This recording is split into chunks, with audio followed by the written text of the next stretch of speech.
Please help me welcome to the DEBx stage, Dr. Chad Cherington.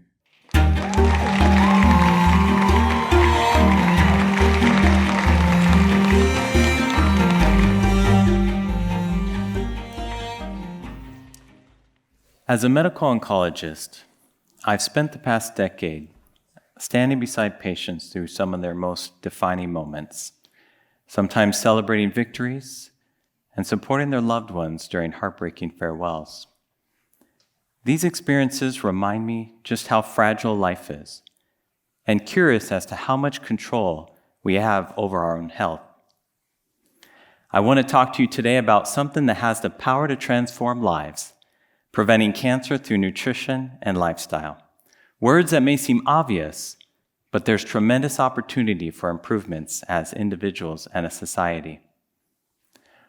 While some cancers are hereditary or infection-related, 30 to 60% are linked to lifestyle choices. That's what we eat, how much we move, and our environmental exposures, and I know many of which we're unaware. But the good news is that what we have the most control over, the food we eat, has the greatest impact on cancer prevention. And you don't need perfection to make a difference, and there's no place for guilt in this discussion, as cancer is not something any of us would choose. Cancer has impacted me personally.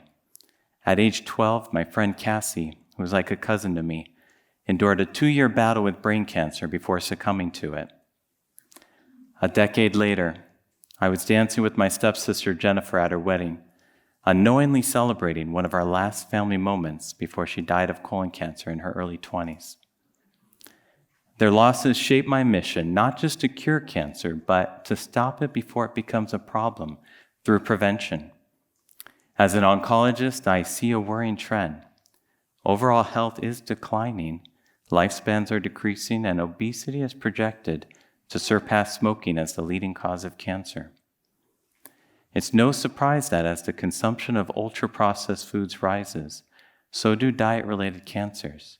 And I'm seeing these cancers in younger and younger patients.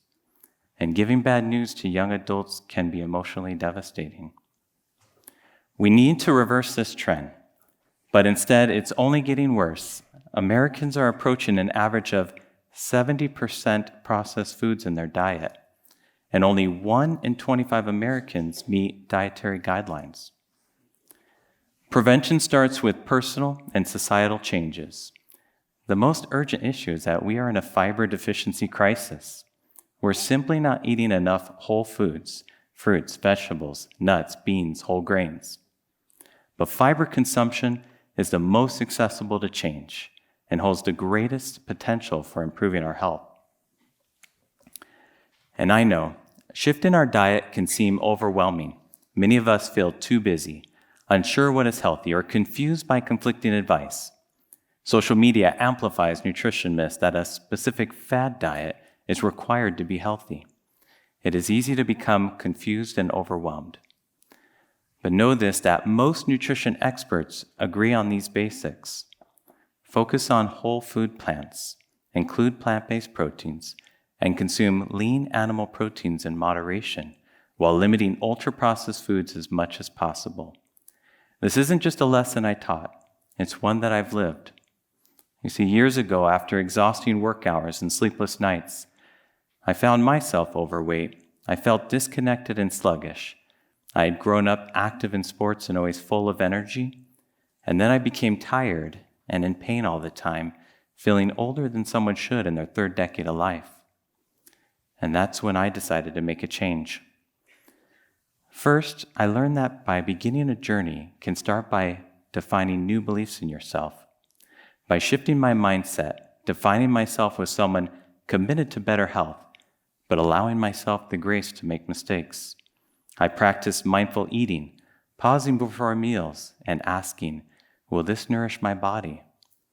Over time, these healthy pauses helped me to control portions and make healthier choices. I learned from my exhaustive research that the more fiber I ate, statistically, the longer I'm projected to live and the lower my cancer risk. So going all in, I embraced a 95% whole food, plant-centered diet, nutrient-dense foods, and started exercising regularly. And over a few years, I was able to gain 15 pounds of muscle and lost over 40 pounds of fat and started feeling the healthiest I've ever felt. These diet changes transformed me, but more importantly, they gave me a sense of empowerment over my health. So this made me curious, and years ago, I tracked a group of my pancreatic cancer patients following these principles, and those who adopted dietary changes had a near 90% 5-year survival, double that what would be expected. So likewise, I've monitored cancer markers, and patients following healthier patterns consistently see improved results. So what can all of you do? Start with adding a serving cup of whole food, plants, at each meal. Doing so lowers your cancer risk by 30%.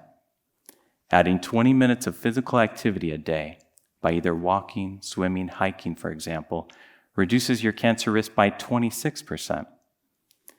If we can promote a community and society of health, for example, the social incentives such as the smoking laws of past decades have led to one of the largest impacts of lowering the incidence of cancer. Of course, I know this is not easy. As a society, we need to address several issues. There is food insecurity, reduce processed food reliance, and avoid shaming ourselves or others for past choices. And I know this means a radical change, but know this, that research shows that focusing 80% of your meals on whole food plants yields significant health benefits, yet Americans consume only 11%. To reverse the trend of heartbreaking disease, we must enjoy so many more plant foods than what is normal in our current society. Know that 40% of cancer diagnoses, equating to over 300,000 deaths annually, are linked to lifestyle choices. Think of the potential lives saved by creating a culture of health, starting with ourselves and extending to our community and society. Now, here's the good news. Change does not have to happen overnight. It can start with small, manageable steps. So today, I challenge all of you to define yourself as someone committed to better health. Add that one serving of fruits, vegetables, beans, or whole grains to your next meal. Pause before eating and ask, is this what I want for my body? Surround yourself with healthy people and engage in a support community, and let's uplift each other, encouraging healthier habits. While cancer treatments extend life by months or years, prevention remains underutilized, and better nutrition promises to extend quality life years the most. Better health isn't just personal, it's a movement. Each choice you make is an investment in the future for yourself and those you love. With awareness, education, and motivation, we can inspire change, just as we did with the smoking policies. Together, we can lower cancer rates more than any drug has ever achieved. Thank you.